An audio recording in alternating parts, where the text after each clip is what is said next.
empty, and then it goes white page.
All right, let's see if this gets us a little better.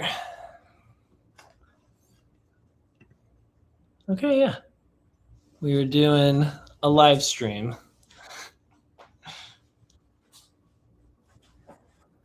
All right, guys. If you're actually here, hold on a second. Mute this. Pure chaos.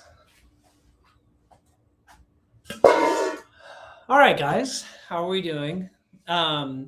If you can hear me, if you can see me, show me a little action so that we can. Hello. Okay, cool.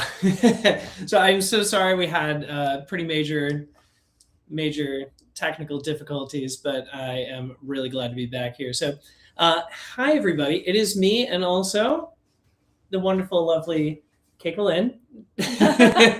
So Keiko's going to be helping me out by doing some moderating and stuff. She's going to read out some questions and fun things like that while we do a demo, all talking about this fun book right here. So Retro Recipes. This is the book that came out earlier this month, and this is your chance to actually order some fun signed copies. So we're going to be starting things off. So if you guys are watching this on TalkShop Live, you can be able to purchase this directly with the signed copies right through here.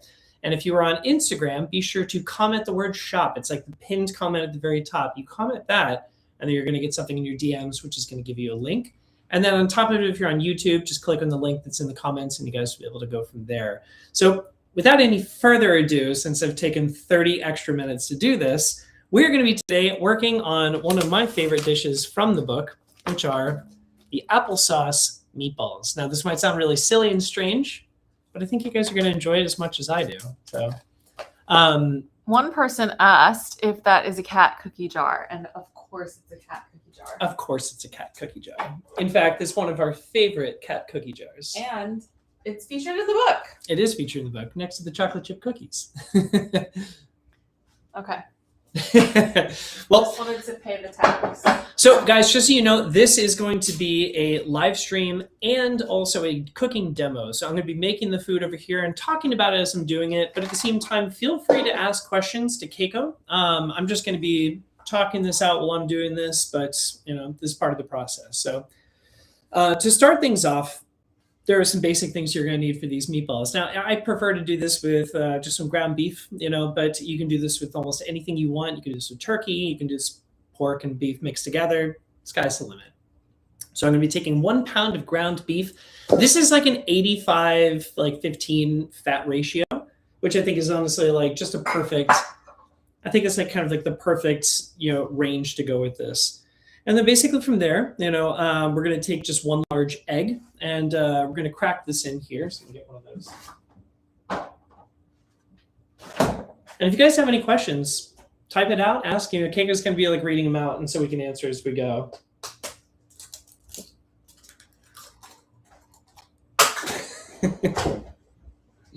What would you make to take on a picnic?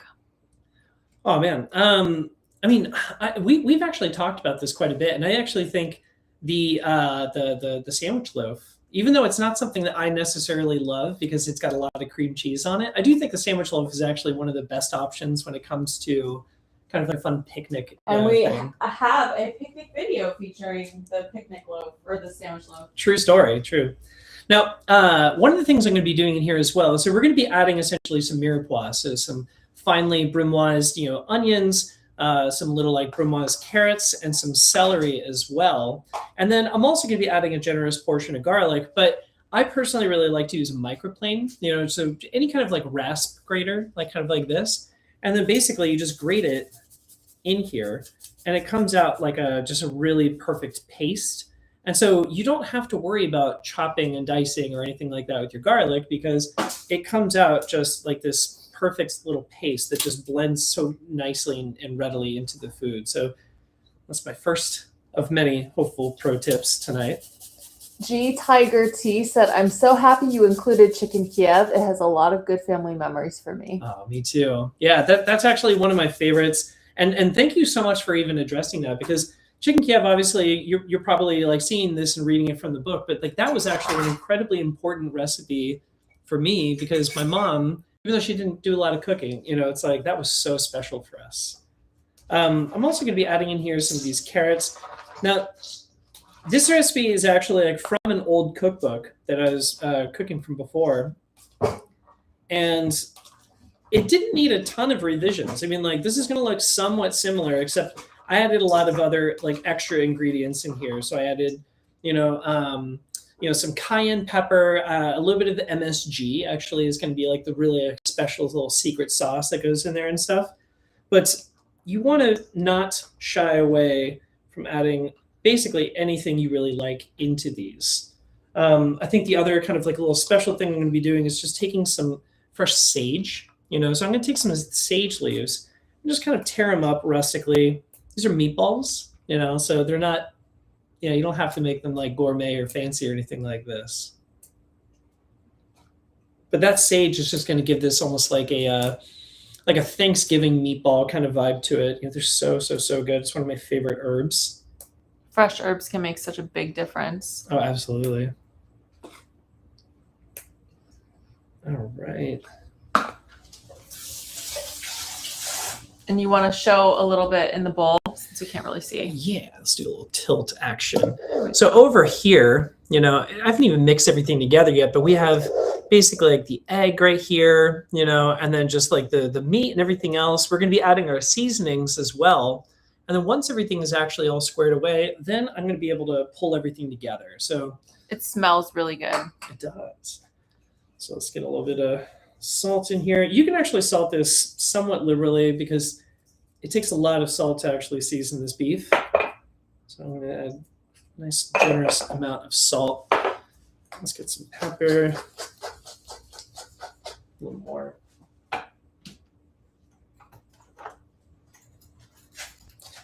How many of you guys have actually tried making some of these dishes yet?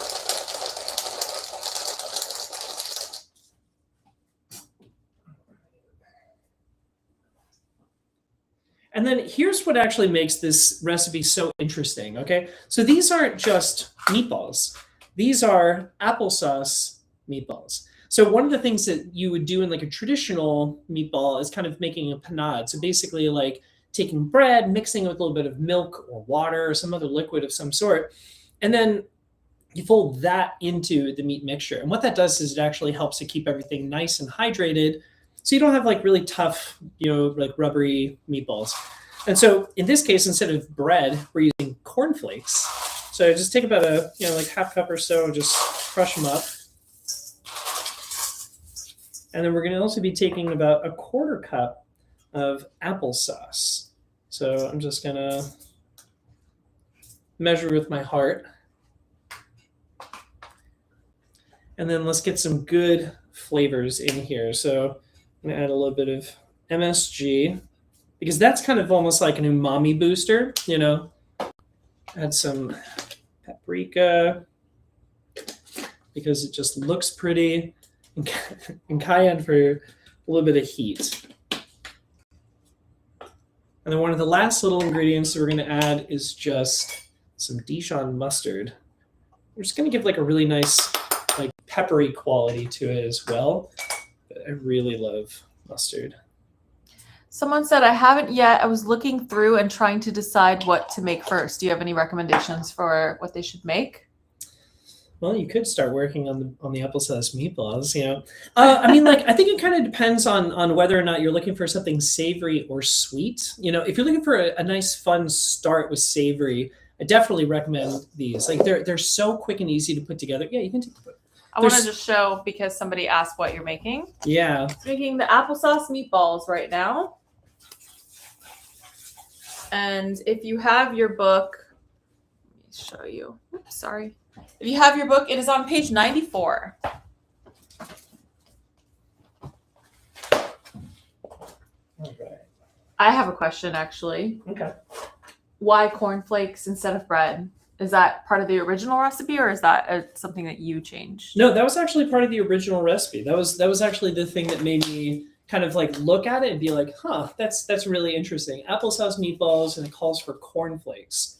And, I mean, I couldn't actually tell you exactly why. It's the only book that I'd seen it. I'd only seen it really in the one book, but I tried it and it was so delicious that we had to give it a go.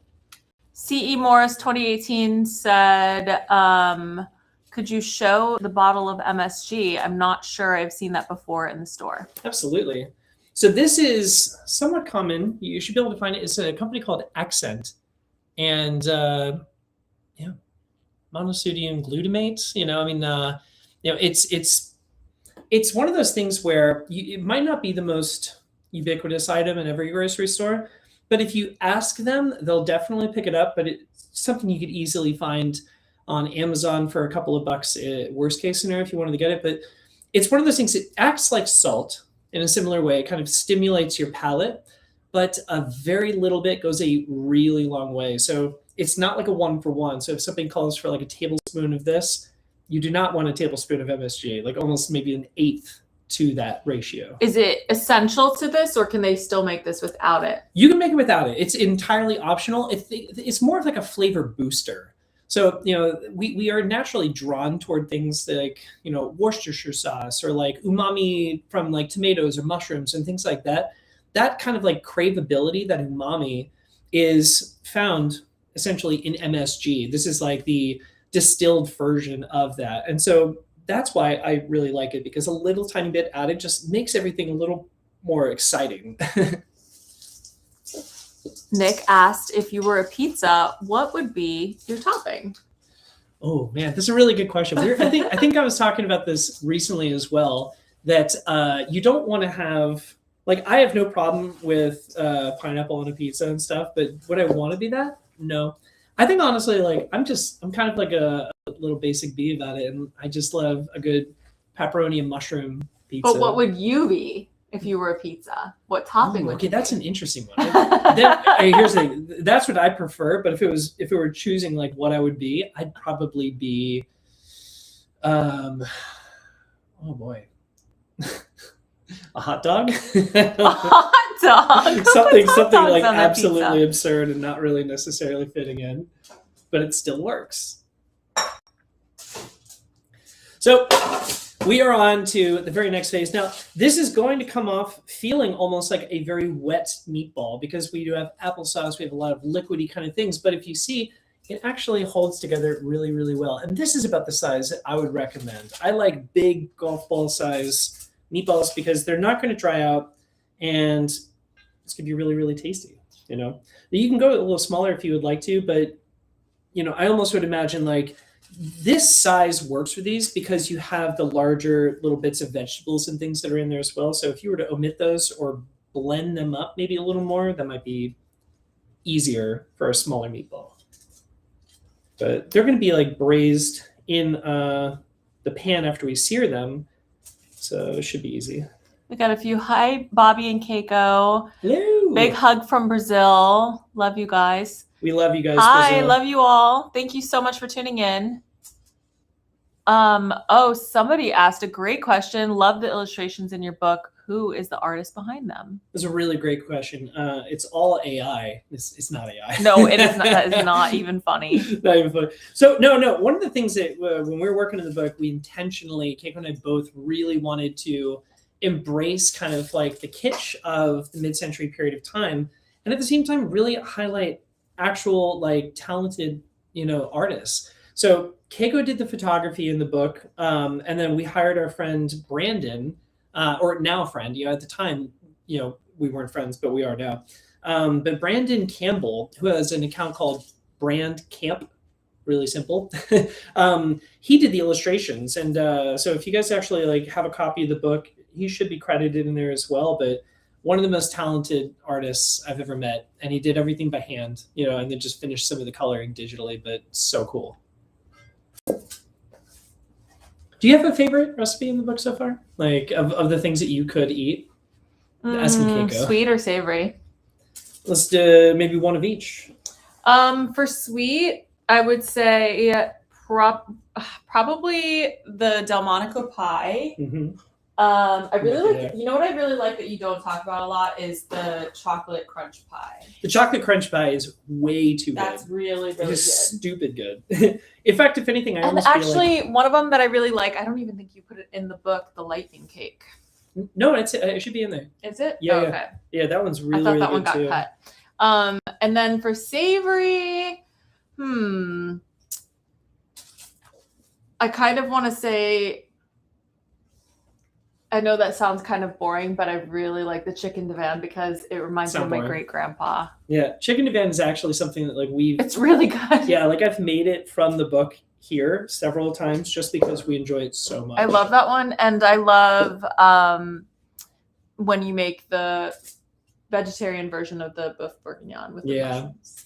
Yeah, and that's actually a fun little tip. Is it like in general, most of the dishes that are cooked, like they could be made vegetarian in some way, but like boeuf bourguignon is one of my favorite meals in the world to eat, and that is something that I absolutely loved eating as a vegetarian or vegan version, where it's no beef, it's actually just a bunch more mushrooms. It's so good. Yeah, because I don't eat beef, so he makes it for me with mushrooms, and it's fantastic. So we have over here a little meatballs. Now it's really nice to have kind of like a tray or something ready for your mise en place, like everything in its place. So what we're going to be doing now is basically just browning these off in a pan and just getting a little bit of a crust on them. So I'm going to be using this guy right here. And you know,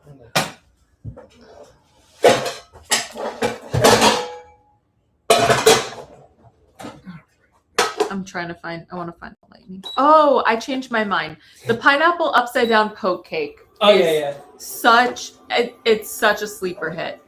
Such a sleeper. That one's really fun because it was really just coming from utilizing the leftovers from the recipe. So when you're making it, you're going to have extra of like the butter schmear that like you put in the bottom of the pan. You're going to have extra of your pineapple juice and things like this. And so what I wanted to do is basically just make something so that you could actually turn it into its own little like loose caramel. And so then when it's still done, it's baked in the pan and it's cooling down. You just poke little holes in the bottom, which is kind of the top of that part. and you pour the syrup all in it, give it a chance to rest, and then when you turn it over, it becomes like the most deliciously moist cake ever. Oh, you did include the lightning cake, but we didn't include the photo. So Yes. lightning cake is on page 185. And don't let the fact that there isn't a photo deter you from making it, because it's delicious, especially if you like simple cakes that are just delicious. That's kind of my favorite type of dessert. I don't know. I like all the desserts. But the chocolate crunch pie, this is the one that I said he doesn't talk about enough. And the Delmonico. Really good. You talk about the Delmonico. You never talk about the chocolate crunch, but it's very good. And you know what? It's a pie, and pie's my favorite. So really all I'm trying to do right now is just get a little bit of a Maillard reaction, that little bit of browning, you know? And I'm just trying not to let these move around too much. Just let them cook.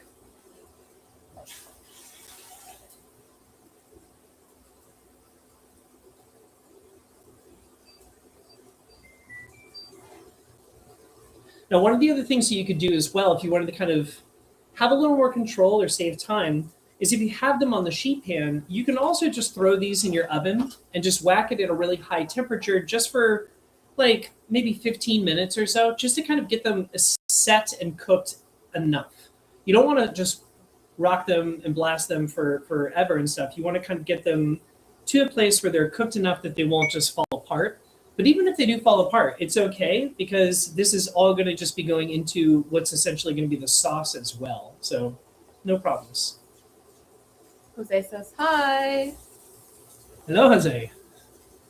I would love to know where everyone is tuning in from. Me too.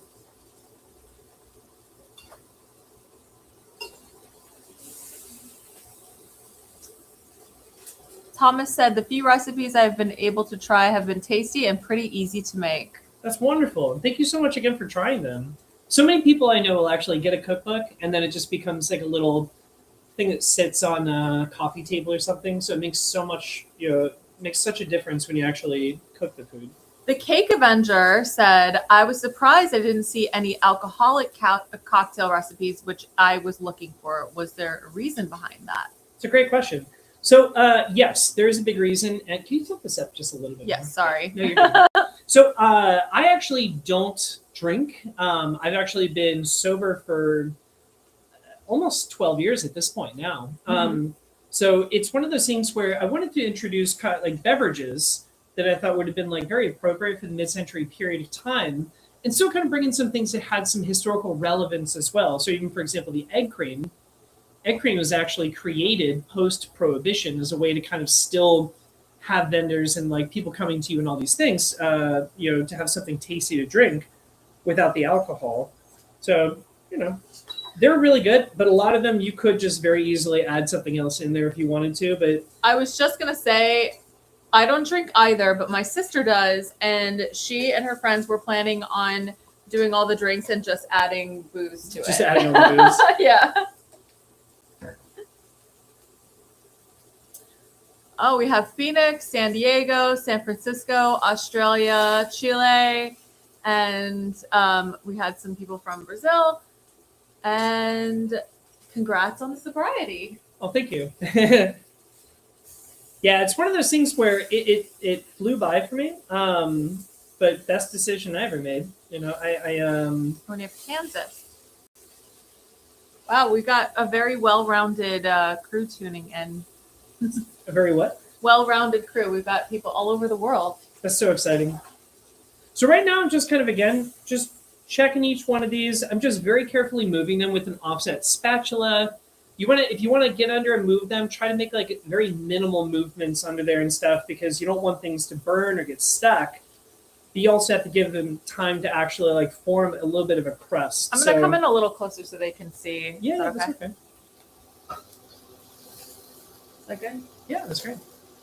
And it's already starting to smell a lot better. It smells really good, and I can't see, like, these, but this is what we're looking for. Like, you're just looking to get a little bit of that browning, and then just rotating them around. I'm not trying to cook them all the way through, because they're going to be braised in our sauce. So when they get like a little bit of color on most of the sides, that's when I'll start to take them out. If they get a little dark, it's not a problem. Just don't let them burn.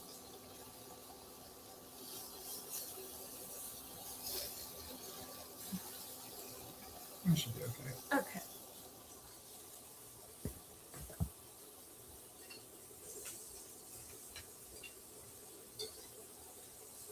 This is actually one of my favorite things to make for like a home or a demo or something like that, because Keiko doesn't eat beef, and so like most of the time if I'm doing something we're using ground turkey or something, so I do get excited when I get to do a demo with some of these because I don't really eat a lot of beef these days, and so it feels very special when I do. Which I think is kind of the point. I really honestly think it's.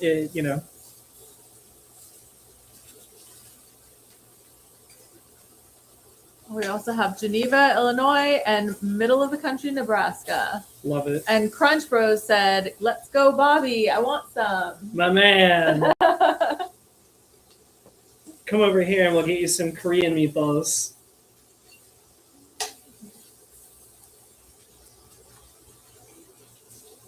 I'm still trying to figure out how I was able to do this in like 20 or 30 minutes, And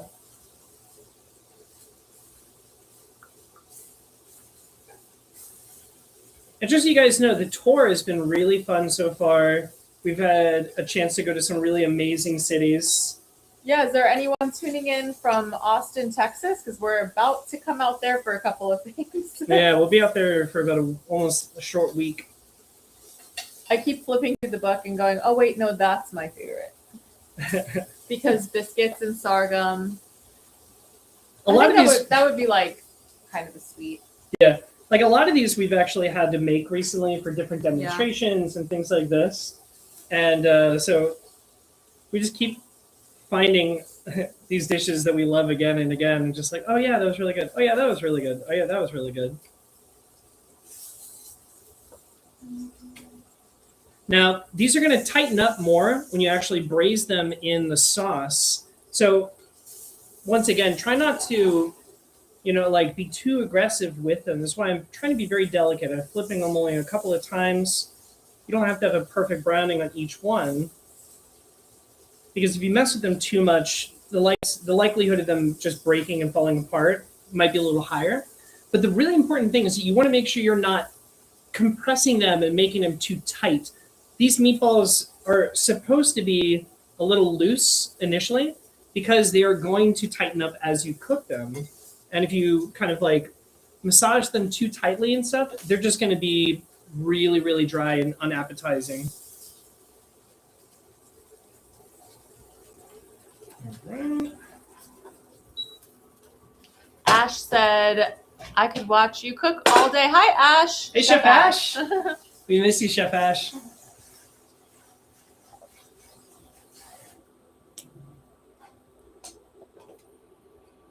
All right.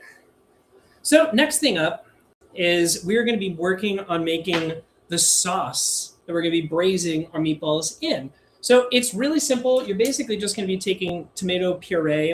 And if you're lazy, you could just grab the ready-made stuff. It's okay. But the cake. Oh, sorry. No, sorry. What's up? The Cake Avenger said, I know you had some bonus recipes for those who pre-ordered a signed copy, but were there one or two recipes that you wish that you wish you didn't make the cut, or do you mean that you wish made the cut?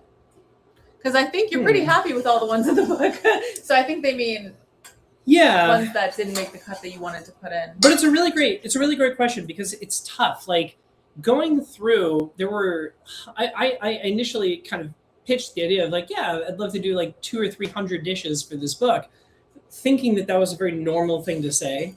And then realizing that that's an incredibly huge undertaking. But it made it really hard to choose only 100 dishes to do for a book that spans a century or more. So there were definitely a lot of other dishes that I wanted to include, but I really do think that what we added in here was at least like the best options while offering enough of variety. I'm trying to remember off the top of my head which ones ended up getting cut.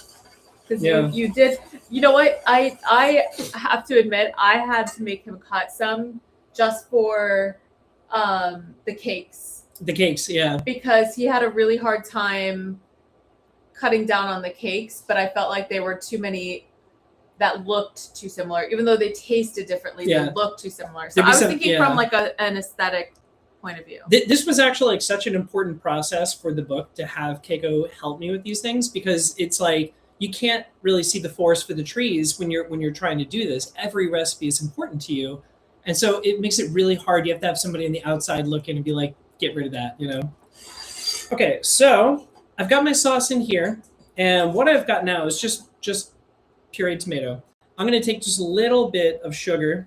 And some people might think that's blasphemy. I don't, because tomato sauce is really acidic. So the sugar is essentially going to help round out our palate so that it doesn't come off just quite as acidic. It's going to make it a little more mellow. So then add a little bit of salt. And then this is also a really great opportunity to be able to add something like some more garlic. What I'm actually using, I made this earlier, and it's one of my favorite things, is I take a bag of garlic that's already been peeled. You can just get regular whole garlic if you already have it. But I take like the bag of garlic with all the cloves in it. I put it in a very small pot, and I just fill that with oil just above it. So olive oil or neutral oil. I put it on almost the lowest setting, and they go up just a little bit, and I let it confit, which is slowly cooking in the oil for 30, 40 minutes. And what happens is that you get this beautiful roasted kind of like garlic to it, you know, and it also flavors the oil. And so, you know, I always save the oil. I like Graza, but I just kind of transfer it back in these little bottles. So I have garlic oil that I can cook with. And then I also have this really beautiful garlic puree that I take from that confit garlic. And this is delicious on spreads for breads or anything else. And it makes it really, really easy to kind of add it to foods. But all of the heat's been cooked off of it. So it's almost like a really delicious, sweet garlic. So add that in here. We have a couple more questions. Would you consider doing a second book? And can we save the cut recipes for the second book? Probably. I mean... So the idea, I will make books as long as you guys order and get books. I would love to do more of them. I think it is one of those things where it kind of just depends on, you know, like what the direction really is going to be. You know, there's so many different concepts we've actually like kicked around and talked to people about and stuff.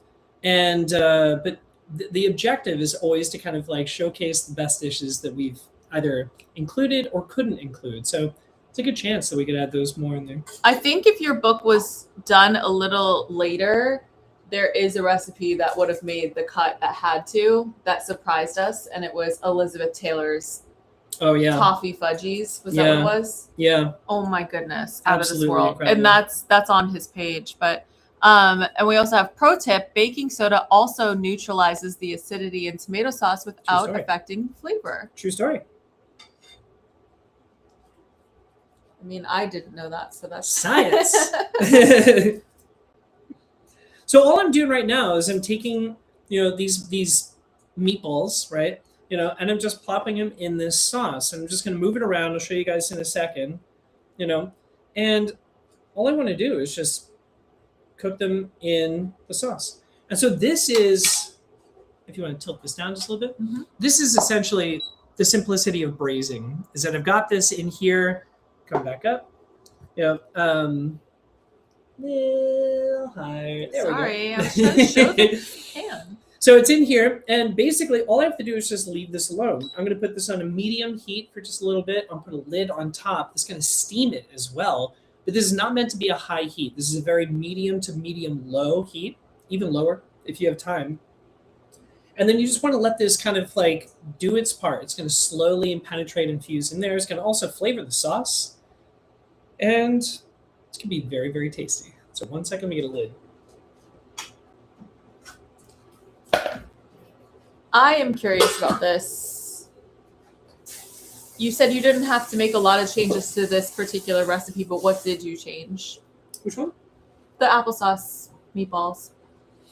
So the applesauce meatballs, I didn't do a ton of changes, but this one I did make it a point to kind of inject more flavor. So the generalized idea behind it, I left alone. The idea of having like the applesauce and the cornflakes, but it was really more of a ratio of kind of like changing the amount of applesauce and the amount of cornflakes just to kind of bind it better. And at the same time, just injecting more flavor, period. Like the cayenne pepper, the paprika, more salt.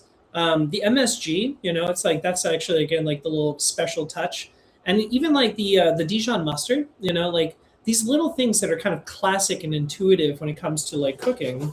What about the fresh herbs? Was that part of the original recipe? No, fresh herbs I also definitely add as a good point, like the fresh sage,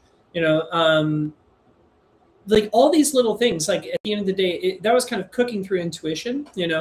I made the recipe, and this is something that you guys could do as well. If you find like an old cookbook, this is a really great drill to kind of teach you guys how to start to cook intuitively, is to grab a recipe, try it out. If it's not good, you have to figure out ways to make it better. So I always consider salt, fat, acid, and heat, but also texture is like this like fifth little vertical that I'm looking for.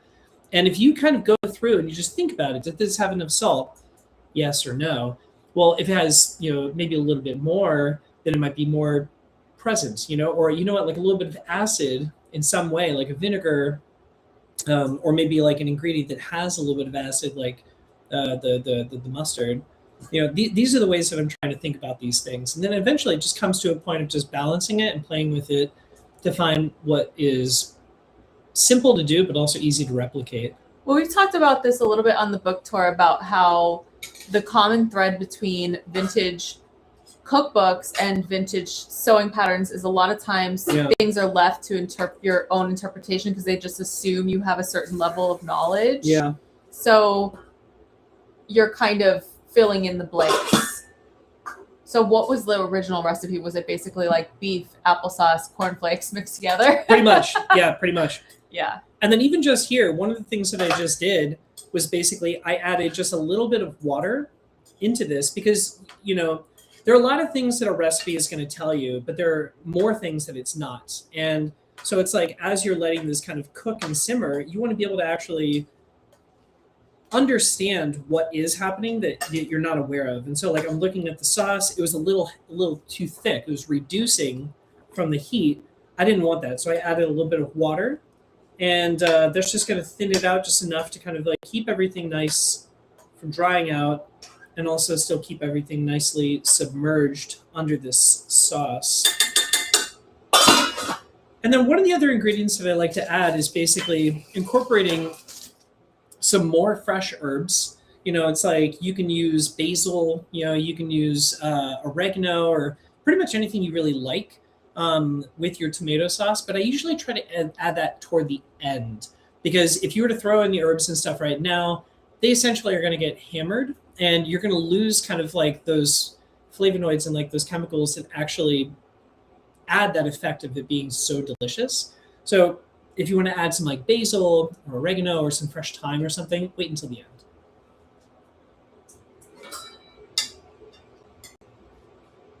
Okay. And this would be a really wonderful time to chat with you guys. If anybody had any questions, be able to keep this off to the side. I'm probably just going to put this in the oven actually for a little bit to let it cook, and then we can just focus. Okay. Guri said, can't wait to start cooking some of these recipes. And just in time for ice cream said, I'm cooking with you, not the same dish, but this feels like a communal moment. That's very sweet. That's so sweet. Thank you so much. This is actually what I would love to do, is just like have people just hang out. And then we have Spence and I love you. We've already cooked some recipes from your book. That is so awesome. Thank you guys seriously so much. Did you have a favorite? That's the real question. Yeah, I would love to know everyone else's favorite. That's the rub. It's like we always want to, like, somebody making them would be awesome, but I just want to know, like, are you enjoying it? Because you guys could also do me a huge favor. This book is so special to us that if you leave an actual review on Amazon or something else, like that's huge, because that actually gets us more visibility. And at the same time, it lets me know, if you like what I'm doing. Leave reviews on Talk Shop. Yeah, and leave reviews on Talk Shop.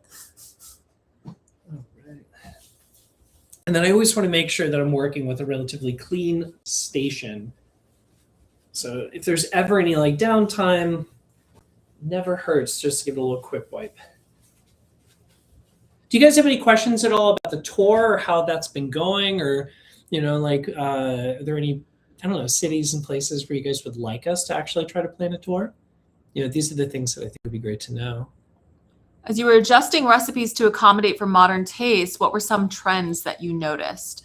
Well, I mean, one that I've actually been talking a lot about is kind of more about like the interesting aspects that come with gelatin dishes.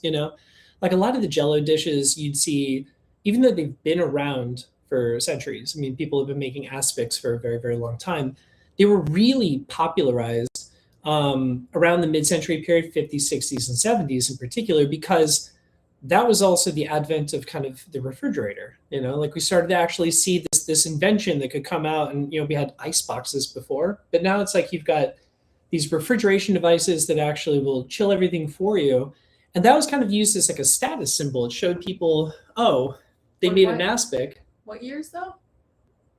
50s, 60s, and 70s. We definitely had refrigerators. Yes, but they weren't as ubiquitous, is what I'm saying. I thought you said in the 70s, sorry. No, well, I'm saying 50s, 60s, and 70s is when the aspics were most popularized. Yeah. But, it's like the 50s and 60s in particular, it's kind of like, that was around the time when we were starting to get more refrigerators and things like this, and they were becoming more ubiquitous. And so that was kind of like a status symbol. If you could afford a refrigerator, that showed that you could actually keep an aspic or something like a wiggly Jello salad cold, and so it was kind of like a little flex. And so I always thought that those were kind of cool to see, like why. All right, somebody said they cooked the buff, one of our all-time favorite dishes. Same with Bobby. That's probably your favorite dish. It is my favorite dish. Also, I actually know them and I miss you guys so much. And then we have Come to Detroit. And Real Chef Vic said, "What is up, my friend?" Vic! Miss you, brother. Thomas said, "How worn out are you from the tour so far? I can imagine it's been wearing you out." I am exhausted. It is actually like... your ears must have been burning because like I've just been talking about this the last couple of days. Like the month is almost over. The summer tour is kind of coming to a little, hiatus right now. And I am so tired. Kevin, I miss you, brother. Yeah, no. So it's been so much fun though. It's been amazing to get to meet so many people that have talked to me online for years, and like getting to reconnect with old memories and fun things, from, I don't know, just years and years of doing these videos. Like it's been such a surreal thing to chat with somebody and then suddenly be like, oh my God, like I just realized who you are, or like where I knew you from, or all these things. But it's really hard. It's a lot of travel.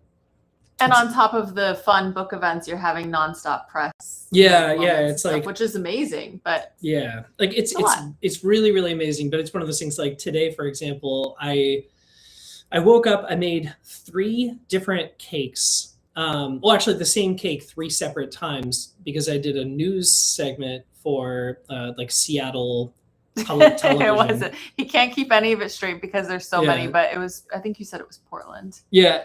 But previously you said it was Ohio. So who knows? Yeah, it could have been. It could have been anywhere. Yeah, and like I have 2 more that I'm doing tomorrow. So it's one of those things where the fun thing is that like I love to chat with people. I love to talk about things that I find interesting, and like hearing from people what they love to hear and like what they think is interesting. But it is one of those things that because I'm on up here all the time, like, yeah, let's go. Yeah. It's like when things end, when this is done, I'm probably going to take a nap and then go straight to sleep. Yeah, you can't take a nap at 9:30. That's just sleep. I mean, I almost did that yesterday. So. Do you guys have any other fun cooking questions? Like I'm actually, and thank you guys so much. One of the things I'm always kind of curious about is like, there are things like the cartouche, for example. That was something that was very difficult for me to kind of like try to explain how to make a cartouche in a book. Even though I can use photographs and illustrations to really kind of like step by step it. I'm wondering if you guys are able to see that and translate it in a way that makes sense, because these are skills. Like everything I put in the book, these are actual skills that I think are really, really important to know. And they're just really fun. Well, and also we need to remind people that if anyone is just now tuning in. That's a great point. Yeah. So if you guys are just now tuning in, we are actually selling signed copies of Retro Recipes. And so basically, if you are on Talk Shop Live right now, then you can actually just click on the link and you can actually purchase the book right there. If you are on Instagram, just follow the prompt that's in there and comment the word shop, and you will get a DM. And with YouTube, if you're watching it from there, there should be a link as well in the comments that you can actually click. And then, what are my top favorite vintage cookbooks? That's a great question, Garrett. So, my personal favorite is the Key West cookbook. This one's from like I think the 40s, 30s or 40s, and It's a Florida boy. It's Florida boy, but it's such a fun cookbook. And every single recipe is hand illustrated, handwritten. I mean, like it is just honestly one of those things that was done by a community of people. So it's hundreds of different recipes. Each one's written by a different person, but they're really, really good. And in the book, actually, there's in the back section under Essentials, Extras, and Everyday Skills, there's a recipe in there for the Florida sour, and that's actually where I first read about it. And it's one of my favorite things actually from that book, because you're essentially creating your own condiment using fermentation. So you take a bunch of key limes or Persian limes, you juice them, add a little bit of salt per weight to that. And if you want to be like me, you can actually add like a Scotch bonnet pepper or something in there. And then you just let it ferment in like a cold, dark place or like a room temperature dark place for a couple of weeks to a month. And after about a month period of time, it just becomes so packed with like this funky, salty, umami packed like dasher that you can actually just put on anything, but it makes it really, really delicious and spicy. Just in Time for Ice Cream asked, are there any travel kitchen must-haves that aren't just a hot plate or cooktop? Travel kitchen must-haves, I would say a bench scraper is definitely, I mean, I feel like that's an everyday kitchen For traveling? I mean, yes, because here's the thing. I personally, anytime I go traveling anywhere, if I bring my knife roll-up with me, I always bring a bench scraper, because in this one in particular, I got this at Home Goods. It's $10, inexpensive. But this is the thing. It's like if you're chopping a whole bunch of stuff and you're prepping for other people, a lot of people will grab a knife and they will just scoop it up in their hands and go like that. That terrifies me, because your knife should be so sharp that it could cut into you. So you shouldn't be doing that. And if it's dull enough, you shouldn't be doing it either. You should sharpen it. Get a bench scraper. It scrapes everything up. I assumed they were just talking as like a home cook, but maybe I'm wrong. Maybe. Because in that case, I lost the plot. Just find local cuisine and support some good restaurants too. Oh yeah, that too. We love to eat out when we're traveling. And then we have Ink and Arrows said, my 10-year-old daughter is learning how to cook this summer. She adores your book and has already made the egg cream. Thank you. Told all my friends about your retro masterpiece. That is so sweet. That is so sweet. The egg cream is something that I loved growing up and I still love. And then we have, I am not great in the kitchen, but want to cook more for my picky 5-year-old and adventurous 2-year-old.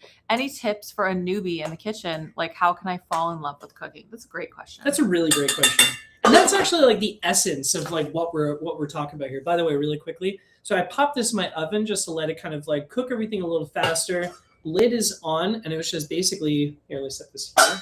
So it's nice and hot now. Same idea. I'm just going to let this cook a little bit longer so that it cooks through, but in about another 10 minutes, these will be like totally done. Okay, just to remind you, because I know that you might have forgotten. Yeah, I know you did. How did she fall in love with cooking? Well, so falling in love with any kind of task or hobby, I think really kind of comes down to listening to yourself and understanding the way that your brain works. For me, it's not like I just walk into a kitchen and I just like can't wait to cook, even though I really love to cook. It's like, for me personally, it's the idea of just gamifying things. So I try to be at like that 1% better every single day. So even though I've been cutting onions forever, I still, every time I'm here, just try to make it a point to be like, I can do this a little better. Or, like being aware of things like that knife isn't sharp enough. You got to find things that like make it feel exciting for you. And so if it was me in your shoes and you have a stubborn child and an adventurous child, it's like maybe it could be a lot of fun to try to figure out ways to essentially gamify it for yourself and turn it into a thing where it's like, how can I make my child like this? And through that, there's like almost like this thread of kind of like there's enjoyment, there's kind of like entertainment through this, and then it doesn't feel so big. It feels like a little more like play. And I think that's the secret to everything is that like if you can actually find a moment of play in anything that you're doing, I feel like that's just like the best way because then it doesn't feel like work. It doesn't feel stressful. And if you never feel that, it's okay. Not everybody is meant to love cooking. You love parameters though, and I think Yeah. I think of it as like today's challenge is. Yeah. Yeah. But I mean, sometimes it just means like setting a timer for yourself and just working with nothing and just seeing if you can do something creative. And sometimes that just flips a switch. So at least for me. I would just turn it into the Great British Bake Off, but kids food edition. Yeah. Are there any skills that you had to learn as you were testing the recipes for the book?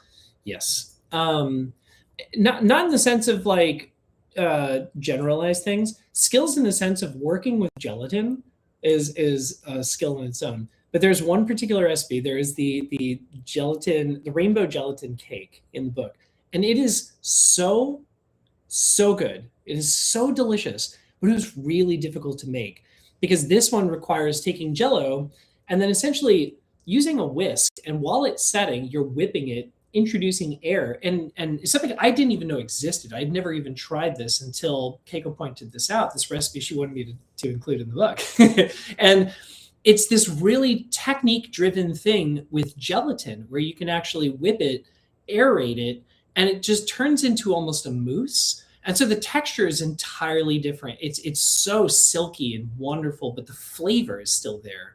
And so that one was a lot of fun because even though it's not difficult to whisk, it's very difficult to make that dish because it requires so much focus and planning and timing. So that one was one that patience, a lot of patience. But it's so good. Even if you don't do it right, it still tastes incredible. So yeah, I actually did eat a lot of your mess ups.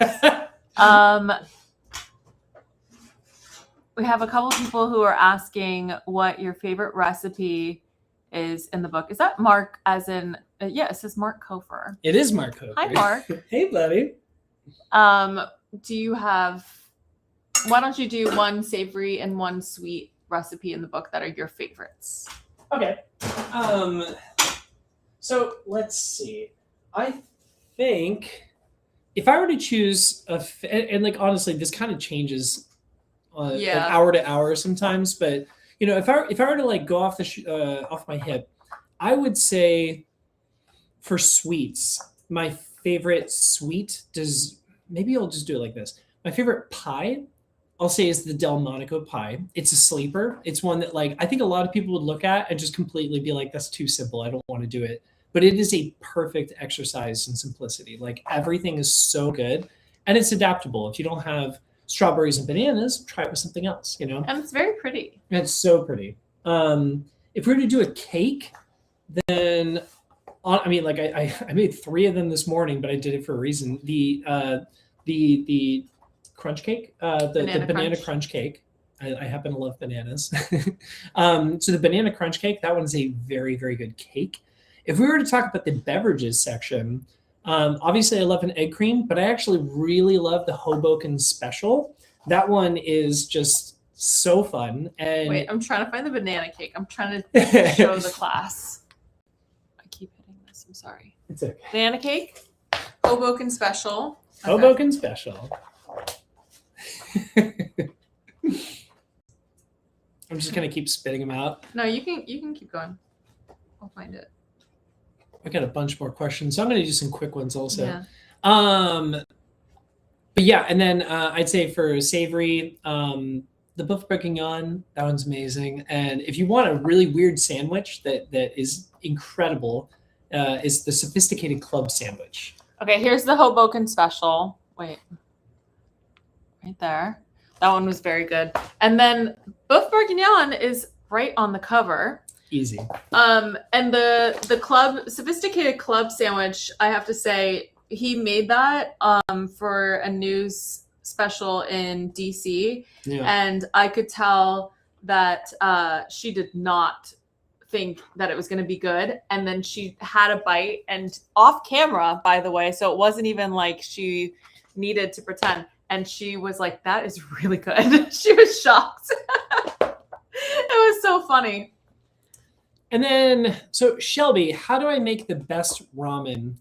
I've only made ramen a couple of times, and it was kind of like, it was on Next Level Chef, and then later on when I came home to make the recap episode of it. So I can't exactly claim to know the best way to make ramen because I definitely don't have enough authority in that.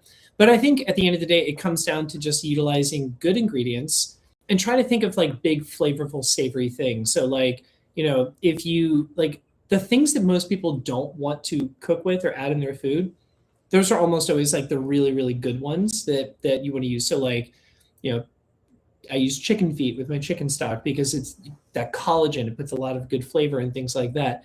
These are the things that like I think kind of add like that depth that you really want to find. But otherwise, at the end of the day, like getting some chili crisp or some kind of like some spicy elements in there and stuff.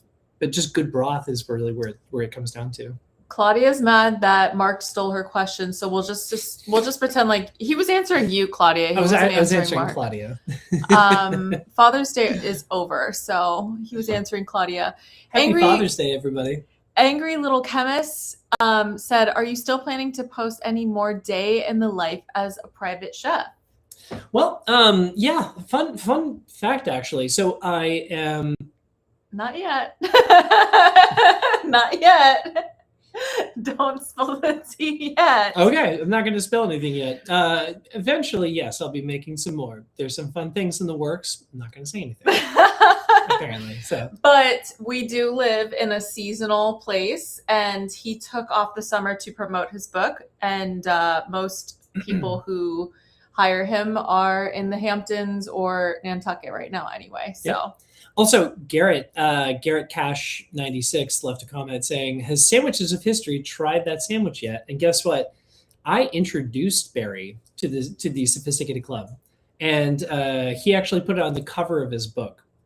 Hey. With no notes. That was a perfect 10. So just saying, I told Barry what was up, and I told him, I promise you, this is gonna need no plus up, and he didn't believe it either initially, and then he made it. And he loved it. So if Barry from Sandwiches of History loves it and he doesn't need a single plus up, you don't either. I did not know that, actually. Okay. Let's see what else we have. What was the most surprising aspect of turning cooking into writing a cookbook? That's a really cool question. I don't know. I think there's a part of it where it's like I just never initially thought that I was going to write a book. Yeah, I mean, like, to begin with. So it was a very weird and interesting process to kind of go through this, making the book, because it was completely fresh and new to me. And at the same time, something I didn't really expect would actually like happen. Yeah, I don't know. Adeline Kofer asked what your favorite ingredient is to work with. And I wanted to get my bracelet from Millie. Oh, okay. So Keiko's going to get something familiar really fast. So what's the favorite ingredient to work with? That's so tricky. I honestly kind of think I really love working with, if we're looking like a vegetable, I really love working with garlic. I think that's like a lot of fun. It's so versatile in the way that you can use it. I think eggs are honestly like one of my favorite things in the world to cook with. Like they're so incredibly versatile. Also this. Wait, I wanted to show you. This is the bracelet that Millie made for me. And this is cystic fibrosis awareness. And everyone should buy a bracelet from Millie Kofer. And this is little Cleo. Okay, back to business. Back to business over here. Do we have any more questions? Yeah, we have what's the most exotic ingredient I've used? I mean, like, I don't really know if this would be considered exotic per se. It's like, I think if anything, like, So I've cooked with like I've made foie gras, and like I've done a lot of other things cooking for some wealthier clients.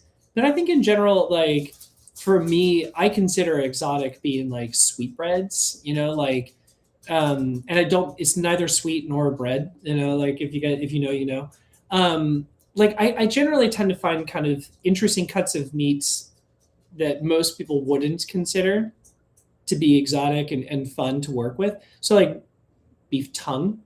Keiko's freaking out, but like that No, was I'm just tuning you out. like beef tongue was actually something that like I really, really fell in love with. It's a really delicious, delicate protein that is honestly kind of like filet mignon, like the tenderloin. It's so much flavor, but it has more of a beefy flavor. So I really love that. But yeah, truffles. I mean, like I've been very fortunate to be able to afford to cook some really cool exotic ingredients for my clients. So we have some more questions. Mark asked, what is your favorite food? Oh man. Again, it kind of changes here and there and stuff, but I think honestly, like Japanese curry, it's always the thing that I'm really craving. If it's not boeuf bourguignon, like on the cover of this book, then it's Japanese curry. It's just something that like I just really love to make. And he ate it pretty much every single day that we were in Japan, no matter what the temperature was. Yeah, and I will continue to eat it. Wow, good jump, Shuggy boy. Little Shuggy boy jumped up on the countertop on the way over here.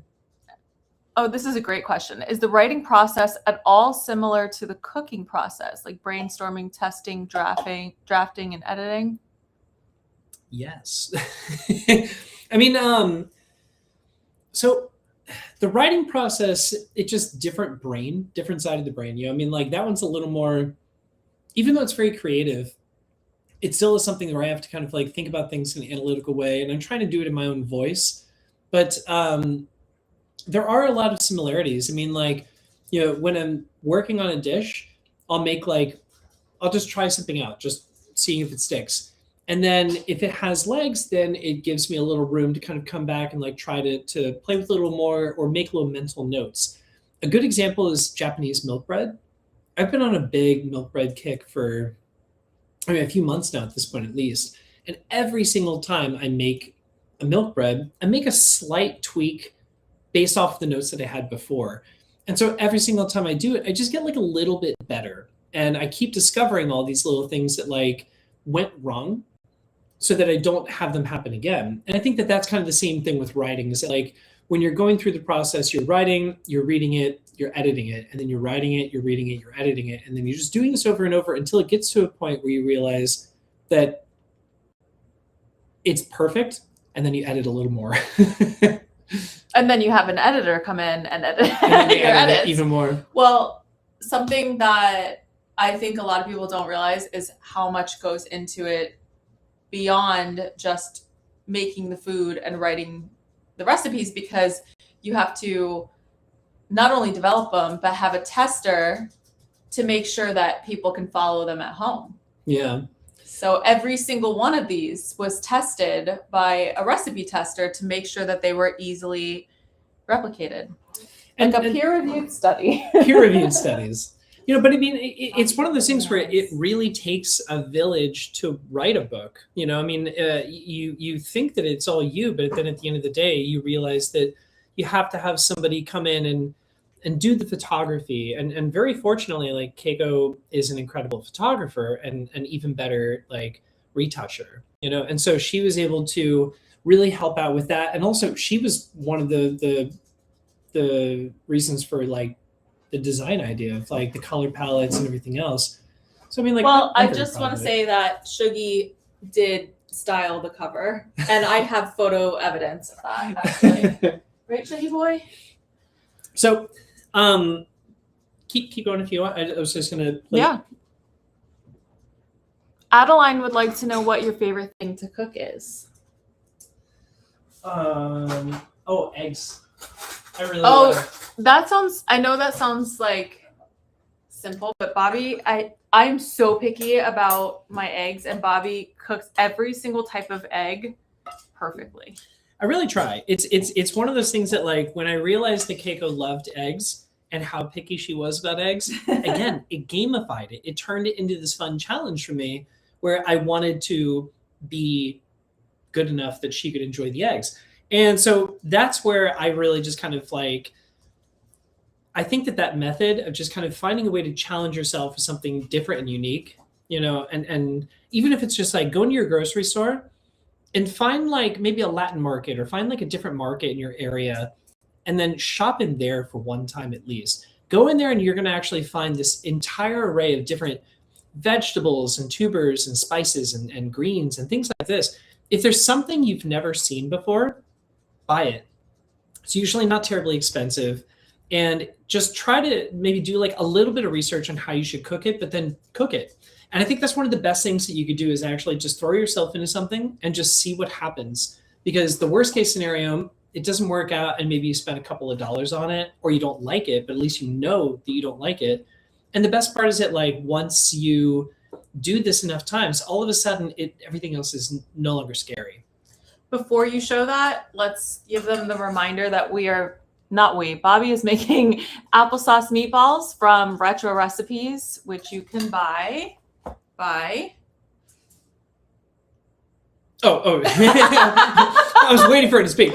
So once again, here, I'll grab this. So once again, we are going to be showing you guys that this is Retro Recipes Cookbook. If you were watching on Talk Shop Live, then all you have to do is actually shop in the link right there. You can get an autographed copy of my book by the link right here. If you're in Instagram, just leave the word shop, and then you'll have a direct message sent to you that you can actually purchase a signed copy of the book. And if you're on YouTube, you can also watch that with a link, and then click on the link right there to shop and purchase a copy. A signed copy of Retro Recipes that's signed by me. And I have a very fun signature. So if you haven't seen it, you should buy one. And then would love to collab. I would love to collab also. I love to collab with everybody. Why don't we show this and then we'll get back to the questions. Let's show this. I want to show you guys. So, okay. Last and final steps. There's this. So, yeah, you make one. This is why I always have extras. So this is, once again, just microplanes or rasp grater, and these are just the final braised meatballs. So all I'm going to do is, so if you want to tip this down, all right. So basically, simple braised meatballs. I'm just going to finish this with just a little bit of aged Parmesan on top. This is for me. All right.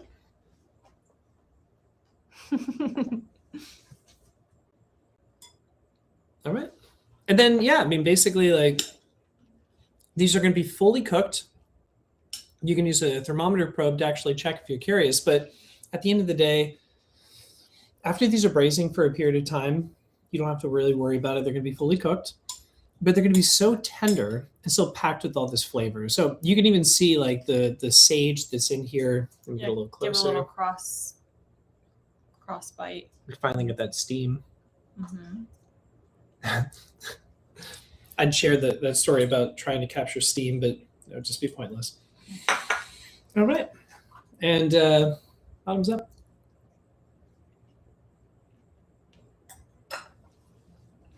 Yeah. That's so good. So 1 second.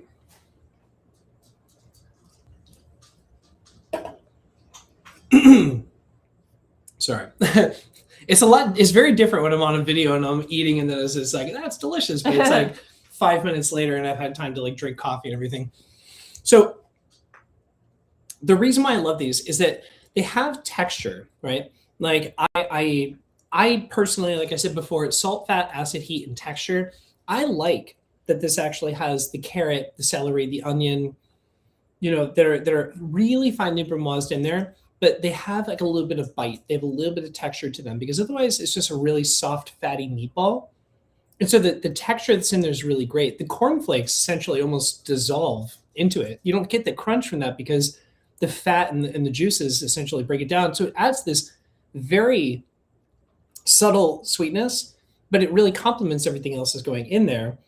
But the sage, the fresh herbs and everything that's in there, like that's the magic. That's actually like the best part. And then you just get that nice little like aged Parmesan on top, and it just makes it like this really craveable, like saliva inducing, like treat that would be delicious on pasta, polenta, in a sandwich, or just I have it in the book, just get a little canapé starter.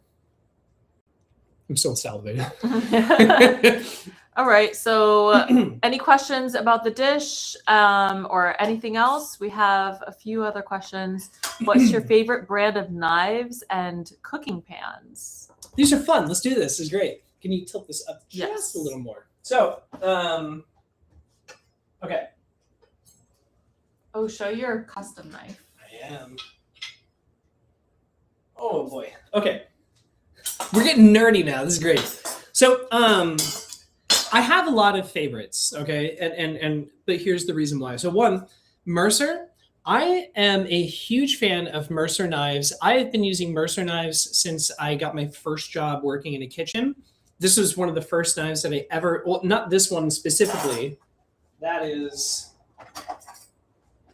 so I've had this knife for 16 or 17 years now. I still use this regularly. It's still razor sharp. Mercer knives are really great because they're inexpensive, but they last for a long time. It's just a very hard steel.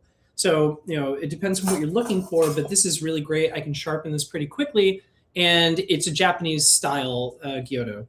Now, when we were in Japan, I actually went to Kappabashi area, which is like their restaurant district, and I actually picked up this really wonderful Ankusta Zenmai Japanese knife, and they even engraved my name in kanji. No, not katakana. Kanji.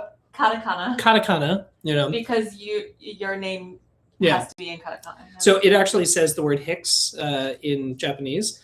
And it has like one of those really wonderful like wa style handles where it's kind of octagonal, So I really love this.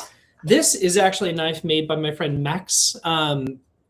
So he runs Majime knives. And this is literally like a lightsaber. This is the sharpest knife I've ever used in my life.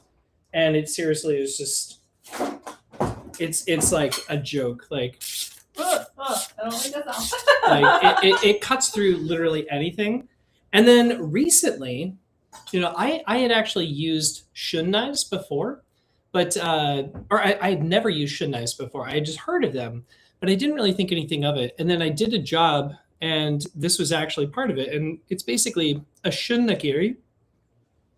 And I believe it's nakiri. And this knife is very quickly becoming my all-time favorite just knife prep. Like this thing is so enjoyable to work with. Damascus steel, very, very pretty. And it's expensive, but not as expensive as like some of the others I would imagine. So I just went on a rant, so I apologize. And then as far as pans, let's see, this is still a little hort. So I will die on this hill. I am a made-in fan now. This is my favorite pan pot to use for everything. It's the like 3.5 liter saucier pot from Made In. It has like this really beautiful kind of like brass, kind of gold brass handle. The connectivity in it is amazing. It's so balanced and enjoyable to use, but it's just really, really well made. So they're pricey, but I can tell you right now, like as somebody who held off for years and years and years, Made In is the only pan I'll buy now. It's truly my favorite. Oh, well, you just eliminated every job possibility. He was just kidding. He likes all. I like brands. all pans. But I mean, honestly, like Made In, you guys nailed it. And then I love you too, Mark. And then the last question is, who is a chef you would love to collab with? Who is a chef I would love to collab with? Man, this is really, really interesting. So it's let me think. I mean, honestly, easy actually. I would love to collaborate with Chef Kevin Gillespie. So he's based out of Atlanta, and just somebody I followed for years. He was on Top Chef a couple of seasons, but like he's a very good person, an incredible chef, and he's opened some insanely popular restaurants. I unfortunately did not get to go to Nader, which is like his newer restaurant, when I was in Atlanta recently for a book signing, because I was literally there for just the day and coming back. And unfortunately, I just found out that he's actually closing their doors in like 4 days. Oh, geez. So I'm brokenhearted. But Chef Kevin is somebody that I would absolutely be honored to do anything with. All right. I think that wraps up all the questions. So just remind them where they can get retro recipes. It does. So, guys, I just want to thank you all again. If you stuck around and watched me make meatballs today, it's a lot of fun. You should definitely try to pick up a signed copy of Retro Recipes. You can do this right now. If you're watching on Talk Shop Live, you can actually just click on the link right here and it'll directly take you where you can purchase the book. If you're on Instagram, you can just leave the comment word shop, and then it will actually send you a DM with the link in there as well, or you can purchase a signed copy of Retro Recipes. And if you're on YouTube, there's a link in the description right there is where you can click on it and shop on it. So I just want to thank every single person for actually taking the time to watch this with us. We had a lot of fun, and I'm sorry about the technical difficulties we ran into at the beginning, but hopefully we'll get to do more of these on Instagram and on Talk Shop Live and other accounts later on. So thank you guys for sticking around. Also, Keiko's photography was so beautiful. Yes, it was, Claudia. Oh my goodness. Yes, you guys. Thank you. And then we also have to close out Instagram. I'll get it. And live video.